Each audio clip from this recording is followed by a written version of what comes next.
of us who are watching this message right now is that we have become so practical that we have lost the tool that God has given us to be able to create a different situation from what we're currently experiencing because somebody told us that was for kids. And God sent me here on assignment today to wake your imagination up again. Because the thing, look at her, the little golf claps, because you don't even know how to do it. Because you're thinking so practical right now. But by the end of this message, your imagination is going to be more valuable to you than anything that you walked in here with. Look at Genesis chapter 1, verse 27. I love the Bible. So God created human beings in his own.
What is that word?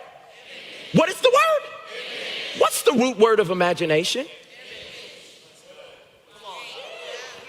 Genesis 1:27, out of every word God could have said, he said God created every human in his image. And in the image or the imagination of God, he created them, both male and female. He created them. Have you ever thought about it like this? Me and you were God's imagination. And I must say so, he did a good job. Somebody look at your neighbor and say, he did good. He did good. This is the first time that we see this idea of the imagination being the thing that creates things. And then he continues this theme in Genesis 12 with Abraham, who is the father of our faith. Y'all remember Father Abraham had many sons, whoa, and many sons had father. Wow, and I am one of them. And so, whoa, so let's all praise the right. Okay, y'all went to the same youth group. Some of the people knew it like...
That's for people who grew up in church, and we really the same type of messed up, so you don't even have to worry.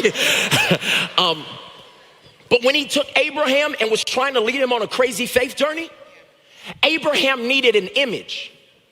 So what did God do?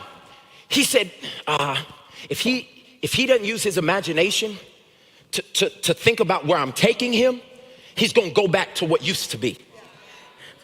So he calls Abraham in Genesis 12 outside of his home, and he says, look up into the stars. Number them if you can.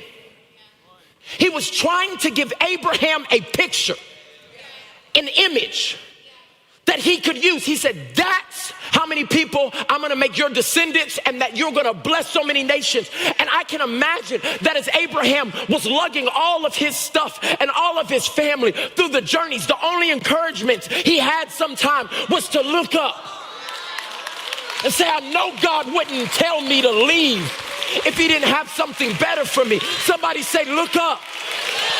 What is the picture? The image, the thing that's supposed to be playing in your head that you have now silenced because you don't have the ability to see that it could happen. Let me help you. Let me break that whole thing down. God's imagination created us. We are created in his image. Therefore, we can also create with imagination. I'm going to say it again because that was too deep for some of y'all. Some of y'all, let me come up. God's imagination created us. We were created in his image. Therefore, we can also create with imagination. Today, I have a specific assignment in the next 20 minutes. It's to unlock somebody's imagination. Let me give you the title of the message: Unlocking an Anointed Imagination. Okay, now let me help you. Unlocking, what do you mean, Pastor Mike? To open or set free.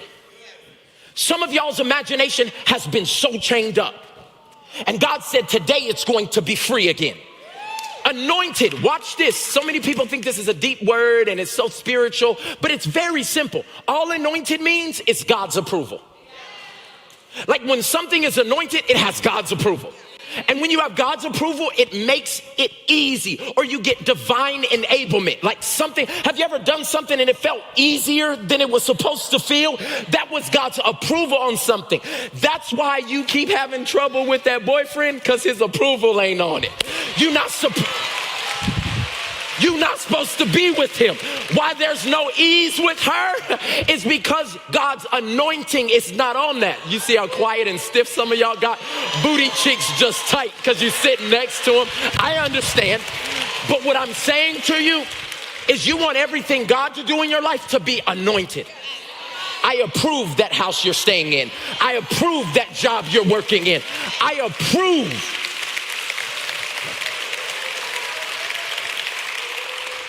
So we want to unlock the anointed imagination. Now write this down or take this in. Imagination is the ability of the mind to create new ideas or pictures, not present to the senses yet. I can't see it, taste it, touch it, feel it. I sound like a Missy Elliott song. See it, touch it, like I can't do it. Y'all ain't safe. Y'all. But I see something that's not here yet. Everybody that has a cell phone, raise your hand. In the chat, raise your hand. That cell phone was somebody's imagination 30 years ago. That wasn't real. It's real to you today. You will literally lose sleep trying to find your phone. But that thing was in somebody's imagination 30 years ago. VU Church. See, y'all think it's just about things. But this church, Rich, was in your imagination. When it was rendezvous, before y'all dropped the rendezvous, and it was, I don't know, what did the rendezvous ever do to y'all? The other say y'all just dropped it. We don't want that on no t-shirt, VU. Like, but back when you were doing the young adult ministry, what you sit in today was in Pastor Rich's and DC's imagination. Crazy Faith, the book, when I did the series 2 years ago, the book was in my imagination. And what have you been shutting down that God is trying to birth? Because it doesn't look like you have the resources or the backing or the networking to make it happen. Today, I'm trying to stir your anointed imagination to see again, to dream again, to hear again, to write again,